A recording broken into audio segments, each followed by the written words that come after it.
Muchas gracias, doctor Otoya. Bueno, sigamos aclarando dudas. El día de hoy me toca presentar, con mucho gusto y con mucho honor, a nuestra siguiente disertante. Es la doctora Beatriz Pernalete. La doctora es médico internista, gastroenteróloga, con fellow en hepatología en Harvard Medical School. Ella es miembro fundador del Grupo Venezolano de Trabajo en Enfermedad Inflamatoria Intestinal. Y el día de hoy nos va a hablar del siguiente tema: anticoagulación en el paciente con IBD hospitalizado y qué pasa si sigue sangrando. Adelante, doctora. Muchísimas gracias.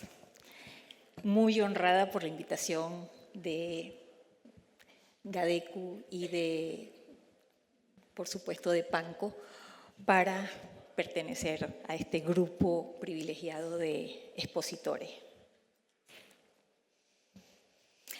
Antes de empezar, quiero saber quiénes aquí opinan que Messi es el mejor futbolista del mundo. Con esta misma claridad, espero que al final decidan que es muy importante poner a nuestros pacientes en hospitalización con anticoagulación preventiva. Está de más decir lo que ustedes ya saben: la enfermedad inflamatoria intestinal es una patología sistémica que tiene mediación con factores de inmunidad y que tiene muchísimas expresiones de manifestaciones secundarias. Manifestaciones extraintestinales como es la hipercoagulabilidad, porque estos pacientes tienen 2 a 3 veces la probabilidad de tener procesos de tromboembolismo venoso y eso los hace un grupo de riesgo importante. Y durante la hospitalización pueden presentar hasta 6 veces la oportunidad de tenerlo. En los últimos 80 años, las cifras de mortalidad, que son mucho más altas que en la población general, no han cambiado, a pesar de todos los avances que ha habido en la medicina. La trombosis puede ser a nivel arterial, en pequeñas arterias como la arteria central de la retina, o grandes arterias como la mesentérica. Puede también estar presente en el árbol venoso, y en el árbol venoso se habla de tromboembolismo venoso. 2/3 la presentación es como una trombosis venosa profunda y 1/3 es como tromboembolismo pulmonar, que tienen una morbimortalidad mucho mayor. La activación de la coagulación es la respuesta a la inflamación y probablemente está involucrada en la patogénesis de la enfermedad inflamatoria intestinal, y esto es lo que se ha propuesto. En 1856, Virchow, para explicar por qué se producía el tromboembolismo venoso, propuso esta triada que sigue vigente: el éxtasis al flujo sanguíneo, la hipercoagulabilidad y la lesión endotelial. Y si revisamos cada punto de estos 3 factores, vemos que cualquiera de nuestros pacientes, hasta los más sanos, tienen más de 2 o 3 factores de los que se presentan aquí. ¿Y qué es lo que pasa? Cuando el endotelio vascular está con una disrupción, entonces lo primero que ocurre es la concurrencia de plaquetas. Viniendo las plaquetas, ellas se activan y y aparecen estas microvesículas que tienen todos estos factores de coagulación. Además, por esta vía, el factor tisular, que es el factor 3, el factor tisular de los fibroblastos, que es el factor 3 de coagulación, activa toda esta cadena de eventos y finaliza con un coágulo denso que tiene un tiempo de lisis aumentado. ¿Qué pasa?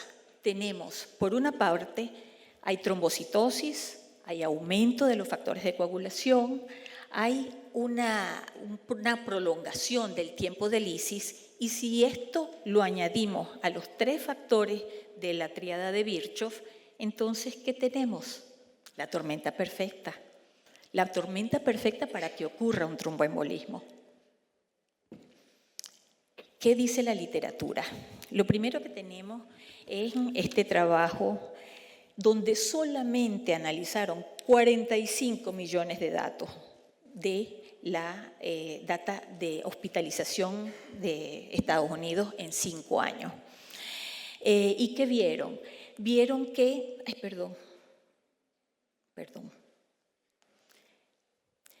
vieron que la prevalencia es 1.7 veces mayor en pacientes con enfermedad inflamatoria intestinal y la mortalidad es de 3.8 veces en contra de 1.5%, perdón, de 3.8% versus 1.5% en pacientes con enfermedad inflamatoria. ¿Qué más vieron? Que, bueno, estos son los factores de riesgo. Y el segundo trabajo que traje es el de la Cleveland Clinic, que analizaron 18 años de su data y vieron en 86.000 admisiones, 16.000 pacientes con enfermedad inflamatoria, la tasa de trombosis venosa profunda a los 90 días fue de 4.3% y el de tromboembolismo pulmonar de 2.4%. La mitad de los eventos ocurrieron en los pacientes en los servicios de medicina, fueron más altos todavía en los servicios de gastroenterología y los servicios de cirugía fueron los servicios que más utilizaron la anticoagulación preventiva en sus pacientes. Más de la mitad de los pacientes presentaron tromboembolismo estando ya ambulatorios. Los factores de riesgo que se analizaron en esta data fueron estos que son más o menos los mismos que conocemos no solamente en los pacientes con enfermedad inflamatoria, sino también con los pacientes en cualquier otra situación. Finalmente, traigo este estudio que es del Hospital Italiano, de la localidad, donde está el doctor Juan de Paula y la doctora Echevert, donde analizaron también una data de 18 años, 1.753 pacientes con enfermedad inflamatoria. Ellos vieron la prevalencia similar a la que reporta la literatura internacional y solamente el 22% de los pacientes estuvieron internados cuando tuvieron el tromboembolismo. 54% de los pacientes tuvieron el tromboembolismo en los 30 días siguientes a el egreso. Y ellos se preguntan al final si no sería, o mejor dicho, debería ser importante considerar una trombosis extra, porque es demasiada los eventos que ocurren posterior a la hospitalización. Con esta misma inquietud, los ingleses presentan este trabajo con 200.000 admisiones en 100.000 pacientes, donde vieron que la tasa de tromboembolismo venoso a los 90 días posteriores al egreso era de 17.2 en 1.000 pacientes año. Ellos encontraron como factores de riesgo permanencia prolongada, permanencia de más de 10 días. Otras partes de la literatura hablan de 7 días, otras partes hablan de 30. Sexo masculino y hospitalizaciones de emergencia con o sin cirugía. Y todas con una P estadísticamente significativa. Entonces ellos proponen este score donde le ponen puntuación más alta a los factores que tenían más peso en la generación de trombos y concluyen que los que tengan más de 12 puntos en el score deberían recibir anticoagulación preventiva prolongada después del egreso de hospitalización. Sin embargo, en esta misma revista, en unos estudios, en unas publicaciones posteriores, sale una carta al editor donde hacen el acotamiento de que faltan factores importantes como son los esteroides, la actividad de la enfermedad, obesidad, tabaquismo, cualquier cantidad de variables y por lo tanto este score no debería tener todo el peso que pudiera tener. Entonces yo creo que estamos esperando que ustedes nos hagan un buen trabajo con inteligencia artificial donde nos den más datos sobre quiénes deben tener una anticoagulación más prolongada. Entonces, ¿con qué tratar? Perdón, ¿a quiénes tratar? Tratamos en este estudio que con el primer autor es un argentino y es la publicación más reciente de este estilo. Indican que la tromboprofilaxis se debe ejercer, se le debe dar a todo paciente hospitalizado,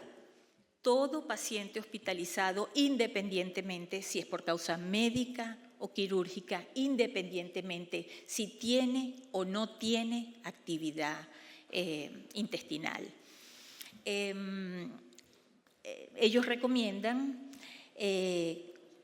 la heparina de bajo peso molecular o la fondoparina y debe mantenerse desde el momento que ingresan hasta el momento del egreso. ¿Y con qué lo vamos a tratar? Tenemos la vieja y noble warfarina, los inhibidores del factor 10 de la coagulación, con los cuales nos pusimos muy cercanos en el tiempo del COVID, que tienen la ventaja de ser vía oral, tienen la ventaja de actuar sobre coágulos previos y no necesitan monitoreo. Tenemos la heparina, la clásica, pero mejor que ella tenemos la heparina de bajo peso molecular, que tiene una vida media más prolongada, y los inhibidores directos de trombina, que en las publicaciones no relacionadas con enfermedad inflamatoria dicen que tienen más probabilidades de sangrado que los otros anticoagulantes. ¿Por cuánto tiempo? Eso es importante. En este algoritmo, paciente que no tenga factores de riesgo simplemente egresa y se acaba la anticoagulación. En los pacientes que tienen algún factor de riesgo, como es cirugía mayor, tromboembolismo, más de 2 comorbilidades, y trombofilia hereditaria deben mantenerse con anticoagulación después del egreso. Hay que decir que en estos estudios que mencioné, que tuvieron bastante cantidad de pacientes, notaron que, o evidenciaron, que los pacientes que habían recibido anticoagulación intrahospitalaria tenían menos probabilidad de tener tromboembolismo venoso posterior al egreso. Esto es un estudio que hicieron unos coloproctólogos del Johns Hopkins, donde ven que la anticoagulación de rutina prolongada no debe ser la rutina, porque para evitar una sola muerte, en enfermedad de Crohn deberíamos tratar casi 40.000 pacientes y eso enaltece mucho los costos. Y lo mismo se ve en pacientes con colitis ulcerosa. Es decir, no todos los pacientes deberían recibir tromboprofilaxis prolongada. Y aquí la pregunta que dio origen al nombre de la conferencia. ¿Y si sangra? Porque la evidencia encontrada es que los pacientes no reciben tromboprofilaxis al ingreso porque, uno, porque tienen anemia, es decir, tienen un sangrado crónico; dos, porque tienen hematoquexia; y tercero, no tenemos claro el riesgo que tienen estos pacientes. Pero lo que también nos dice la evidencia de los trabajos es que estos pacientes que han recibido tromboprofilaxis no necesitan más transfusiones durante su hospitalización, no tienen más caída de la hemoglobina durante la hospitalización y no tienen un sangrado mayor que los ponga en riesgo más que los pacientes que no han recibido tromboprofilaxis. Entonces, es más, cuando uno revisa la literatura, uno ve que prácticamente son contados los trabajos que han reportado. Uno reporta 3 casos de un sangrado importante que no puso en riesgo al paciente, y otro, en el 2019, reportan que recibió más transfusiones el grupo que había recibido tromboprofilaxis. Pero es nombrado como una cosa diferente, no como lo usual. Entonces, quisiéramos ver siempre un final feliz así. ¿Cuáles son las conclusiones? No podemos olvidar que los pacientes con enfermedad inflamatoria tienen alto riesgo de tener episodios de de tromboembolismo que aumentan hasta 6 veces el riesgo de los pacientes usuales, los pacientes sin enfermedad inflamatoria, que la profilaxis debe ser una rutina en pacientes de hospitalización y debe ser considerada en las normas de las mejores prácticas. Con la inteligencia artificial podríamos lograr mejores algoritmos para prevenir esta patología y esperamos los anticoagulantes inhibidores de factor 11 y 12 que deberían tener menos probabilidades de sangrado, que es lo que más nos asusta.